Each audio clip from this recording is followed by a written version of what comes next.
Good morning. It is a big day for Candlelight Games and the Dark Age of Man role-playing game, as Del Branham tonight at the Scarab Convention will debut for the first time for the convention public Dark Age of Man. It'll be Del running sessions. Jory and his son will be there to either play or maybe even run a session, which will be so cool. So if you've been following along, our PDF released on January 10th.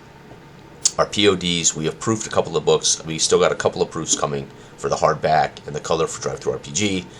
This is the first edition, warts and all.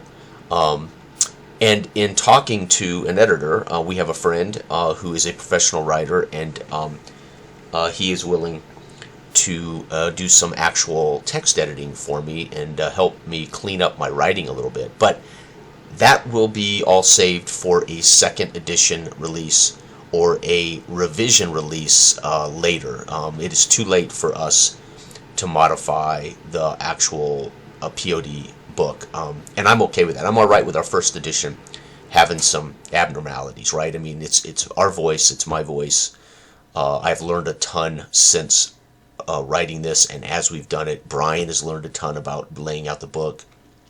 Del has learned a lot about working with artists and what he wants aesthetically, and it has been an unbelievably positive and effective experience for us, and it's going to make us that much better for all our future work as a group or as individuals. It has just been fantastic. And so I'm okay with our first edition being what it is, right? It's going to have my stink on it. And people are going to be able to say, well, you know, at least it's Jason. It's not AI. It's not somebody else. But in just talking with John, and thank you, by the way, John. John has already just spotted a few things and some things we could tweak to make the writing better, right? But it dawned on me, because I'm conflicted, right? Oh, man, you know, we're about to release this book, and there's a couple things that probably could be taken care of. But it's in a way too late for the POD. So, and I don't want to put out a revised PDF so then the PDF, I could update the PDF literally in a couple of days, so people would automatically get the free update of the PDF, which we might do. We might make a poll in the community if people would like to have an updated PDF before but it would be different than the book. Not rules. The rules will never change. What would change is just how we describe the rules. So I've been thinking about this last couple of days, and then Del, the genius that Del is, last night said, dude, this is all just frequently asked questions stuff, FAQ. Just make an FAQ and put it out there for people to grab, and then it'll help explain some things that might be a little convoluted or a little confusing. And this is why Del and I make great partners, right? Del has a way of cutting through my anxiety, right? Del has a way of saying, dude, this is FAQ stuff. Just make an FAQ doc. So what did I do all morning? I have written an FAQ. And I'm going to upload this to DriveThruRPG. You can download it free. As a PDF, you'll be able to download it free as an FAQ to support your Dark Age of Man first edition transition to playing our game, reading our game, understanding our game. Just in case, for some, there are questions that just need to be answered. Because let's face it, I don't care how well you write a rule book. I don't care how many rule books I've read that are so well designed, so well written, that we still scratch our head about some things. Well, how do you do this thing? So I just wanted to let people know there will be a frequently asked questions going up today. I can read through it real quick just so people could watch this video if they want. So MB asks, can I play Dark Age of Man Solitaire? Yes, in fact, Dark Age of Man design intent and simple single role system works well for solitaire play. DA asks, when I make a character, I can take a -1 in one attribute and add a point to another attribute upon creation. Yes. A -1 is understood as a flaw, a weakness. This weakness should be noted on the character description. Remember, no attribute may be higher than 4 ever, and only 2 attributes in your character's career can ever achieve a 4 max. JM asks, can I make a character first, then pick a profession, or must I customize my character and ignore a profession? First, our professions are examples. They are by no means the only archetypes in the world, so we want you to start with a simple allotment of 3 points to distribute into your 5 attributes, then modify that by selecting a profession or for ease, or you may customize to refine a specialist, i.e. a druid, a diplomat, a business person, etc., etc. Make the character you want to play. Second, The attributes are subjective and abstract. Imagine what your 13-year-old heir apparent to the throne might be with a spirit of 2. Spirit of 2 might mean one is spiritual or just aware, caring.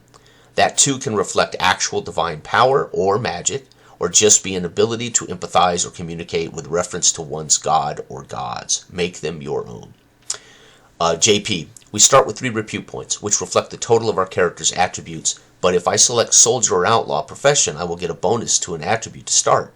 Doesn't this actually give me a starting character for repute? Doesn't this break the rules? You are 100% correct, but it does not break the rules. Those professions are unique and are meant to allow players to strategize as to how to build the soldier or outlaw. Repute is just recalculated and adjusted to 4 for those characters, and they are just 1 point closer to a 10 repute and 1 point better than other characters. We do not attempt to achieve balance or equality in Dark Age of Man. Remember, all professions have a prerequisite as well.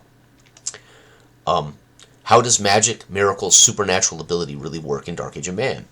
We do not define magic and miracles as spells in the game. One uses their imagination and declares what one is trying to achieve. This works because the presenter sets how difficult it is to achieve such a thing with a DV score that must be successfully rolled by the player. A character must have words of power noted next to the mind or spirit with a minimum mind or spirit of 2 to actually try magic or miracles. Can words of power be combat related? Absolutely. One's combat rating using words of power is reflected by using mind or spirit for the rating formula. If one attacks the bandit with his club at CR of 0, or one could pray to Gabriella of Mars to smite the bandit and use spirit rating instead, effectively using one's club and spirit number as the CR. This is true of a wizard using mind as a fireball attack. If I have prestige of 2, I can have a couple of guard dogs as mooks or minions, NPCs. Yes, I love that. The dogs can be commanded to do things. They can be a bonus in combat. They can soak wounds for you, etc., etc. Remember, they will act only as well as you command. They have no stats. They can be eliminated from play in one felled order. Depending on how you use them, they will require a task roll for their success, or give you a bonus to your task rolls. They can also be used by the presenter to complicate your situations in game. There is a risk reward. FH, what happens if I am a 0 prestige? You are a peasant or outlaw. You will have limited rights. You are not a freeman in that you owe allegiance to your land-owning lord and cannot freely travel outside of that land without leave, or you become an outlaw. You cannot seek audience or even address certain individuals without leave to do so. The Dark Ages had strict class hierarchy, and we attempt to represent that with prestige. That, however, does not mean you do not completely that you are not completely free to play your character. Just understand prestige task rolls are harder. CS, no money, gold, treasure, coins? Yes, silver, gold, coins, precious stones are all used to barter, trade, and negotiations, but in Dark Age of Man that is abstractly valued as a purse. One uses a purse check to acquire a sword from a blacksmith. DV is set by the quality. The purse rating affects the task roll. Dark Age of Man does not track coins and gold. Dark Age of Man tracks wealth, or assumed silver and coins, as purse. A purse of 0 or -1 does not mean you have nothing at all, but it does mean a harder task roll.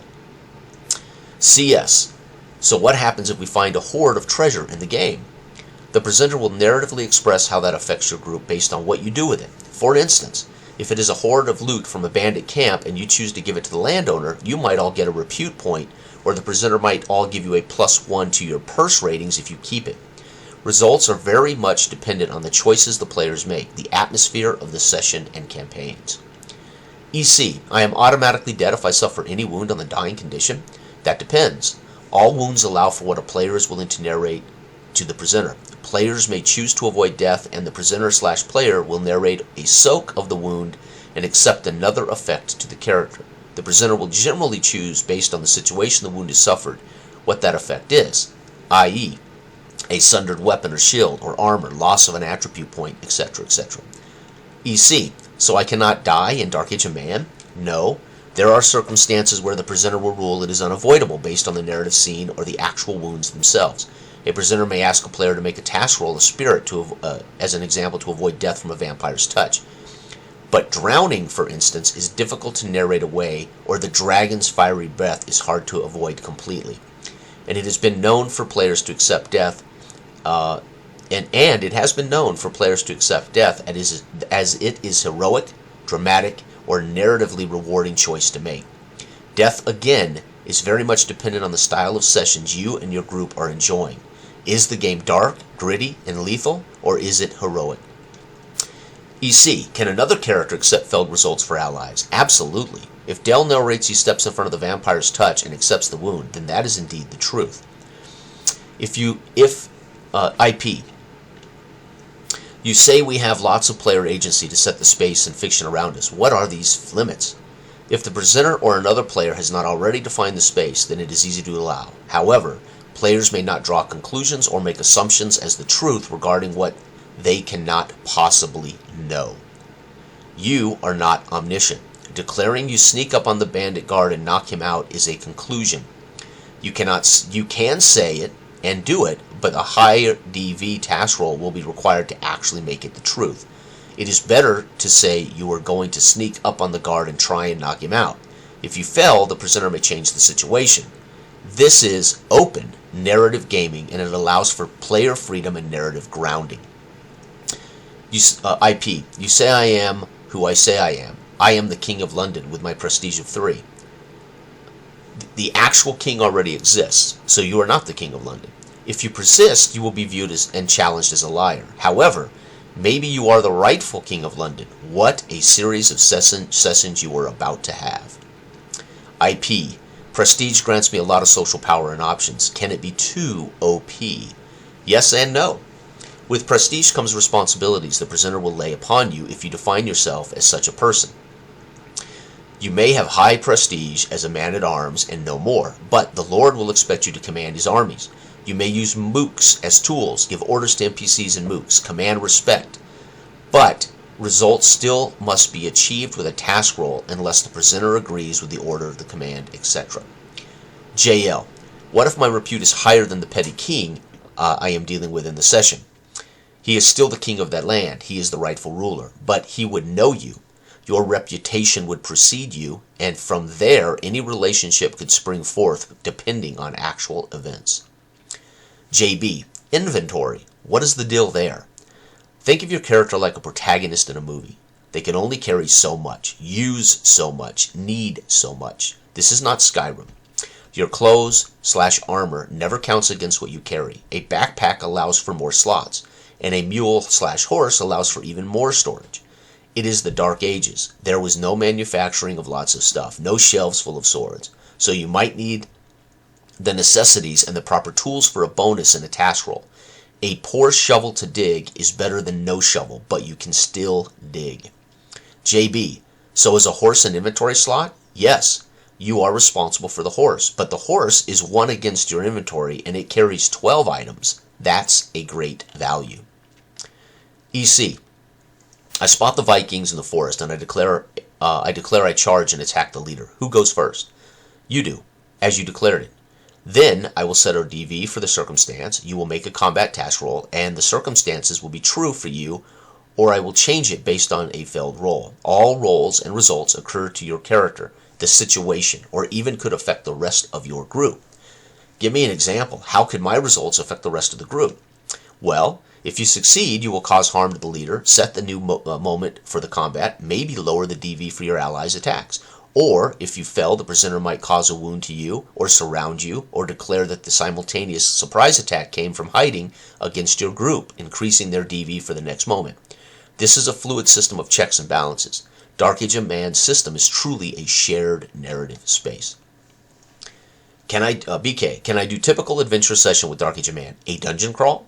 Yes, your session setup and inciting incident will define the start. You should still use a major dilemma and a minor dilemma, and certainly the RSC.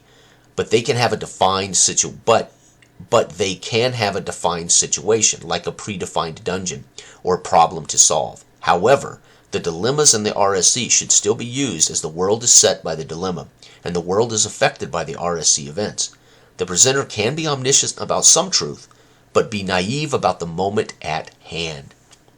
KK, you keep saying, and you write in Dark Age of Man, the game is moment to moment. What do you mean? Exactly that. The group should communicate in a casual, conversational way where moments are occurring live. Live is the key.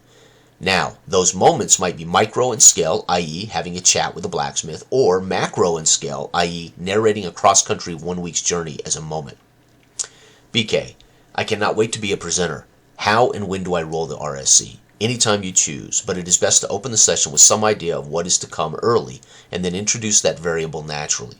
Trust me, you will know when the time is right. It is the most intuitive thing. You do it in gaming all the time as a GM. But do not decide whether they must engage the thing, how to defeat the thing, or whether the thing is important to the players. Be naive. KK, lots of your RSC have dangerous and negative events. Can we make it up with fun, funny, nice, positive, or mundane events? Yes, please. It again really depends on what style of sessions you are going to share as a group. Be aware of the group and what kind of sessions they want to have to experience. That's a bad, poorly written sentence there. Sorry. I've also had a couple of typos. I spell checked it and it didn't find them, which is interesting. JM, scoring repute. How do I get some?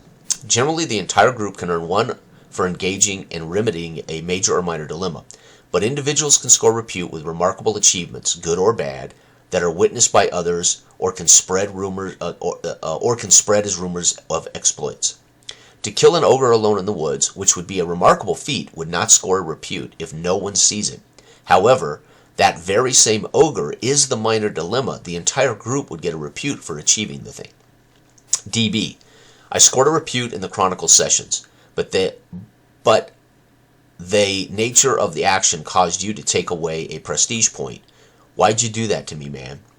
Because it was seen by everyone. It was a remarkable moment, but you murdered a seemingly innocent, meaningful NPC.